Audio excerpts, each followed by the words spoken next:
બાળકો, આજના લેક્ચરમાં આપણે પરમાણુના જુદા જુદા મોડલ કે આપણે એ તો શોધ થઈ ગઈ કે પરમાણુની અંદર ઇલેક્ટ્રોન, પ્રોટોન અને ન્યુટ્રોન છે, પણ આ કેવી રીતે ગોઠવાયેલા છે એની ચર્ચા આપણે કરવાની છે. ઓકે, તો ઇલેક્ટ્રોન, પ્રોટોન, ન્યુટ્રોનની ગોઠવણ દર્શાવવા માટે જુદા જુદા વૈજ્ઞાનિકોના ક્રમશઃ પ્રયત્ન થયા છે. પહેલો પ્રયત્ન થોમ્સને કર્યો, બીજા નંબરે રુથરફોર્ડ, એમાં કઈ ખામી રહી ગઈ તો બોહર આવ્યો, અને અત્યારે ક્વોન્ટમ નમૂનો આવ્યો છે. છતાં હજી એના પર શોધખોળ તો ચાલુ જ છે. તો સ્ટાર્ટ કરું છું. પહેલો પોઈન્ટ, થોમ્સનનો પરમાણુ નમૂનો. બહુ જ સહેલો પોઈન્ટ છે. થોમ્સનનો પરમાણુ નમૂનો.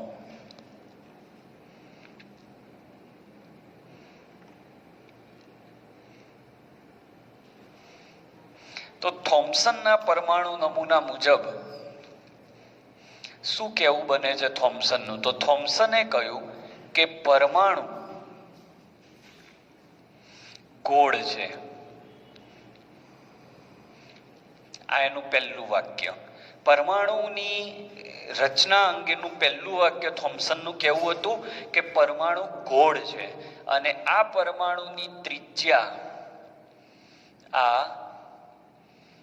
પરમાણુની ત્રિજ્યા 10⁻10 મીટર છે.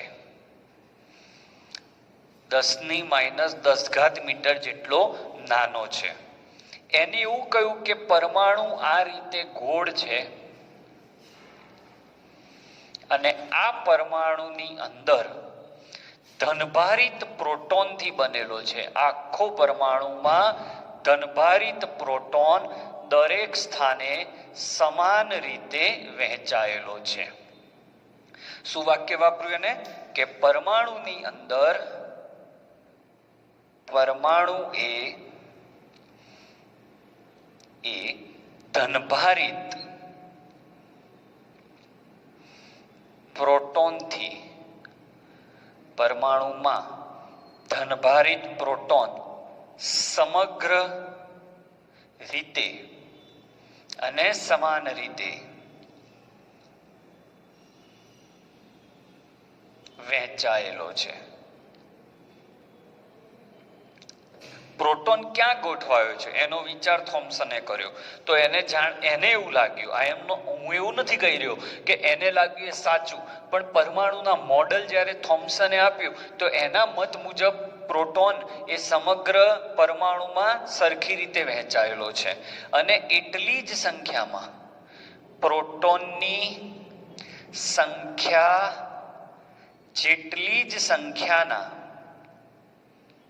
સંખ્યાના ઇલેક્ટ્રોન પણ તેમાં સમાન રીતે વહેંચાયેલા છે.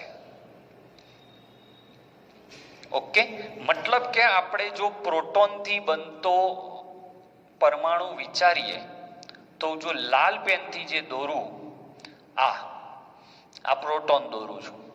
સમગ્ર પરમાણુમાં પ્રોટોન એટલે દળ, કારણ કે પ્રોટોનના લીધે દળ હોય છે. આ રીતે પ્રોટોન બધી જગ્યાએ ઇક્વલી ફેલાયેલો હોય છે, જેમાં ઇલેક્ટ્રોન એ જેટલી સંખ્યામાં પ્રોટોન છે એટલી જ સંખ્યામાં અંદર હાજર હોય છે. આવું પરમાણુ મોડેલ થોમ્સને આપ્યું. આમ પહેલી મુખ્ય વાત કે પરમાણુમાં પ્રોટોન અને ઇલેક્ટ્રોનની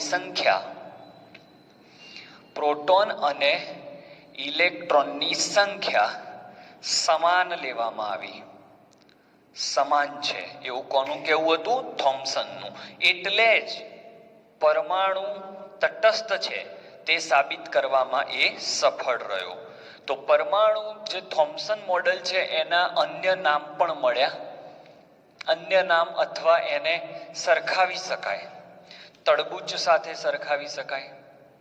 તડબૂચમાં જે લાલ ભાગ આવે છે એ પ્રોટોનનો બનેલો છે અને એની અંદર જે બીયા આવે છે બ્લેક કલરના એ ઇલેક્ટ્રોનના બનેલા છે, એવું તમે સમજી શકો તો થોમ્સનનું મોડેલ સમજવામાં સરળતા રહે.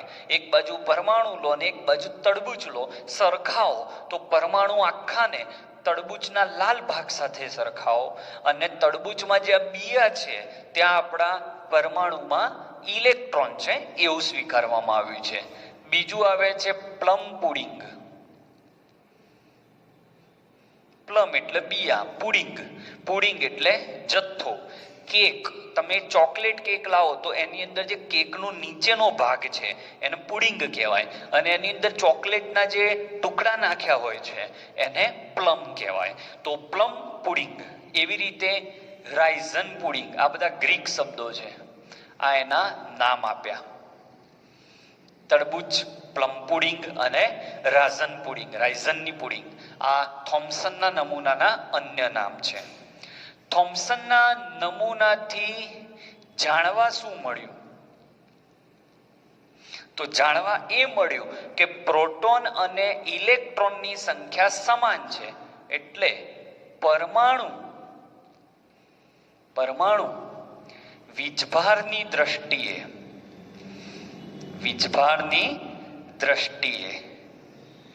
તટસ્થ છે. પરમાણુ એ વીજભારની દ્રષ્ટિએ તટસ્થ છે, કારણ કે જેટલા પ્રોટોન છે એટલા જ ઇલેક્ટ્રોન છે, એટલે ધનભારિત પ્રોટોન અને ઋણભારિત ઇલેક્ટ્રોનની સંખ્યા સમાન થાય છે. બરાબર.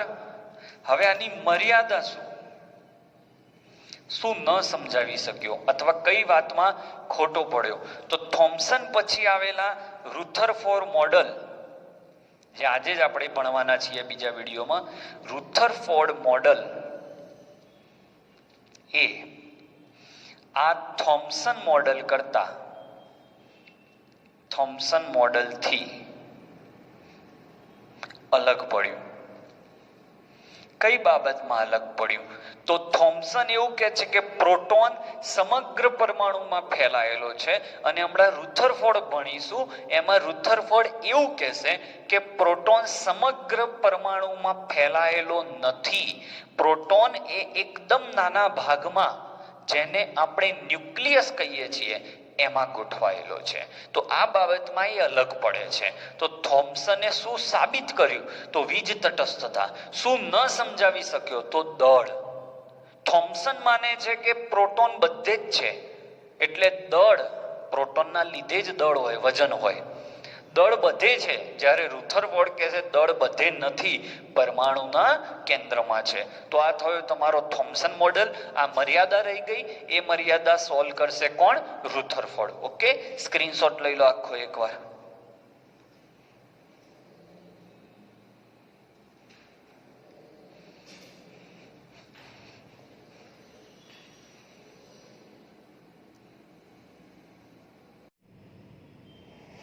આજે આપણે થોમ્સન મોડલ સમજવા જઈ રહ્યા છીએ. એને પરમાણુ પર સૌથી પહેલો પ્રયોગ કર્યો હતો.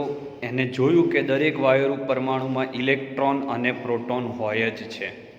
બરાબર, પ્રોટોન તરફ જાય. હવે આ ઇલેક્ટ્રોન અને પ્રોટોન પરમાણુમાં કેવી રીતે ગોઠવાય એ જે થોમ્સને દર્શાવ્યું સૌ પ્રથમ વાર.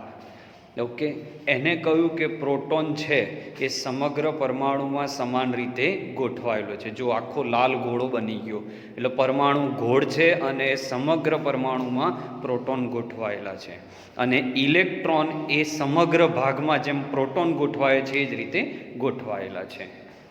ઓકે, આ આખો ઘોડો પ્રોટોનનો બનેલો છે અને ઇલેક્ટ્રોન એની અંદર બેઠેલા છે અને ઇલેક્ટ્રોનની સંખ્યા અને પ્રોટોનની સંખ્યા સમાન છે, એટલે એ તટસ્થ છે.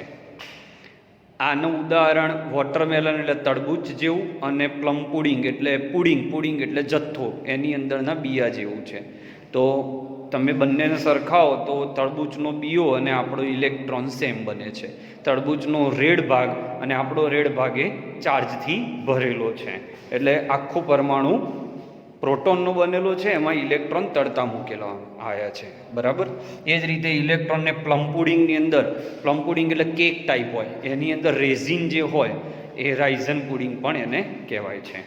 તો ફરી એકવાર જોઈ લઈએ. સૌથી પહેલું પરમાણુ વિશે વાત કરનાર વૈજ્ઞાનિક આ જ હતો. એને તડબૂચની સાથે એને સરખાવ્યો છે, બરાબર, અને એને કહ્યું કે આખો પરમાણુમાં પ્રોટોન દરેક જગ્યાએ સરખા પ્રમાણમાં ગોઠવાયેલો છે અને ઇલેક્ટ્રોન એની અંદર ગોઠવાયેલો છે. પ્રોટોન અને ઇલેક્ટ્રોનની સંખ્યા સમાન હોવાથી એ પરમાણુ તટસ્થ છે તેવું સમજાવવામાં સફળ રહ્યો, પણ પરમાણુનું દળ સમજાવી શક્યો નહીં. ઓકે.